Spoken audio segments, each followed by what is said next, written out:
জীবনে কখনো হতাশ হবেন না। জীবনে যাই হয়ে যাক না কেন কখনো হতাশ হবেন না। মনে রাখবেন আল্লাহ আপনার রব, আল্লাহ আপনার সাথে আছেন ইনশাআল্লাহ। এই সমাজ আপনাকে যেভাবে শেখায়, কিভাবে শেখায়, এই যে স্কুল, কলেজ, ইউনিভার্সিটি, চাকরি, বিয়ে, সন্তান প্রতিপালন আর তার ইন্না লিল্লাহি ওয়া ইন্না ইলাইহি রাজিউন, এই তো শেখায় নাকি? সবসময় মনে রাখবেন যে আল্লাহ রাব্বুল আলামিনের পরিকল্পনাই আপনার উপরে সবচেয়ে বেশি অগ্রাধিকার যোগ্য, সমাজের পরিকল্পনা নয়। পরিবার আপনাকে চাপ দিচ্ছে, চাকরি পাস না, পড়াশোনা করিস না, হ্যাঁ পড়াশোনায় কেন তুই 80 নম্বর পাইলি না, কেন চান্স পেলি না, কবে চাকরি পাবি, কবে আমাদেরকে দেখবি, খাওয়াবি, পড়াবি, এই যে চাপগুলো চারপাশ থেকে আসে কিনা? এতে করে অনেক যুবক দেখা যায় মাদকাসক্ত হয়, অনেকে দেখা যায় আত্মহত্যা করছে, ইদানিং করছে কিনা ভাই? এই শব্দটা থেকে আমি এই পয়েন্টটা আজকে লিখেছিলাম যে ভুলেও আল্লাহর প্রতি বিশ্বাস এবং তাওয়াক্কুল হারাবেন না। সমাজ যেভাবে শেখায়, সমাজ চারপাশে যে চাপ আপনাকে দিচ্ছে, এই চাপে নিজে গা ভাসিয়ে দিবেন না।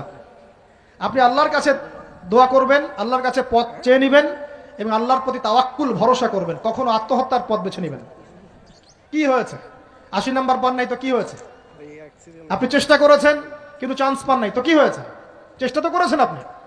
আপনি চেষ্টা করেছেন ইউনিভার্সিটিতে চান্সের জন্য, আপনি চান্স পাই নাই, চেষ্টা করেছেন আপনি, বাস চেষ্টা করেছেন, পাই নাই, তাকদিরে ছিল পাই নাই, বাস। আমি আমার চেষ্টা করেছি। কখনোই আত্মহত্যার পথ বেছে নেবেন না।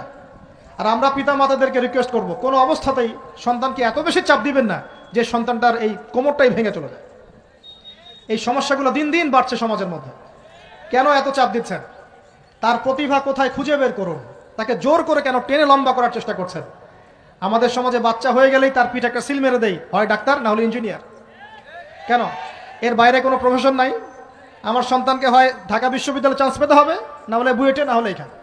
এর বাইরে আর কোথাও পড়ারই জায়গা নাই।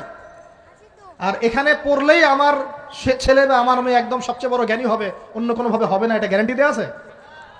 যারা সভ্যতা বিনির্মাণ করেছেন তারা কয়জন বড় বড় ডিগ্রি সার্টিফিকেট পেয়েছেন খুঁজে বের করে দেখেন, দেখেন খুঁজে বের করে। আমরা ফিলোসফির মধ্যে যে ফিলোসফারদের হিস্ট্রি পড়েছিলাম, তাদের মধ্যে বেশিরভাগই দেখা যায় স্কুলেও যায় নাই, কলেজেও যায় নাই। আছে না এমন? আছে। আমি বলছি না আপনারা যাবেন না, আমি বলছি জ্ঞানের মানদণ্ড এটাই নয় যে আমার সার্টিফিকেট অর্জিত হয়েছে। সার্টিফিকেটটাই জ্ঞানের মানদণ্ড নয় তো। হ্যাঁ, প্রতিযোগিতার একটা জগৎ আছে, আমাকে সে জগৎ উতরাতে হবে। আপনি চেষ্টা করবেন, যদি না হয় তাকদীরে ছিল, হয় নাই, বাস হয় নাই। আমাকে আল্লাহ পাঠিয়েছেন তার ইবাদত করার জন্য, এখানে আত্মহত্যা করার জন্য আল্লাহ আমাকে পাঠান নাই। আমার জীবন যদি দিতেই হয় তাহলে আল্লাহর জন্য দিব ইনশাআল্লাহ। ঠিক আছে কথা? ব্যাস, দুনিয়ার জন্য নয়। আল্লাহ পাক বোঝার তৌফিক দান করুন।